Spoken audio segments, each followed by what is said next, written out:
hurmatli mijozlar, bugun 4-dekabr Bokking tuman Xalq banki tadbirkorlar bilan uchrashuv bo'lib o'tmoqda.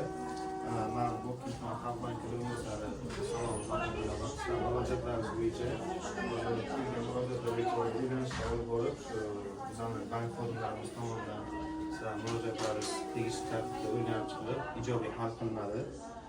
Murojaat qilganlar to'g'risida hozir Izzatov Alijon, Shirinov Amon, Nurov Jamol, Do'stova Dilrabo, Kenjay va Feruzalar murojaat qilgan. Bularni hozir ana biz ro'yxatni shakllantirib, masalalarni bir kun, 2 kun ichida hal qilib, nima qilamiz? Bundan tashqari yana nima muammolar yo nima masalalar bo'lsa, biz har bitta MFI biriktirilgan bankimizda agentlarimiz mavjud. Shu agentlar orqali shu bankimizdan beriladigan produktlar, kredit pasportlari bo'yicha tushunchalar berib boriladi sizlarga. Nimaga qiziqishlaringiz bo'lsa, tadbirkorlik uchun hamma keng imkoniyatlar bizga keng yaratib berilmoqda. Kredit foizlarimiz ham arzon, turlari ham ko'p bizga. Nima ehtiyojlaringiz, nima maqsadlarga ishlatmoqchi bo'lsangiz, bemalol murojaat qilishlaringiz mumkin. Bokking Xalq banki bizga respublikamiz ham vakil shu yerda biriktirilgan. Qo'limizdan kelgancha barcha shu tadbirkorlarga imkoniyatlarni yaratib beramiz. Nima savollaringiz, nima takliflaringiz bo'lsa, bemalol berishlaringiz mumkin.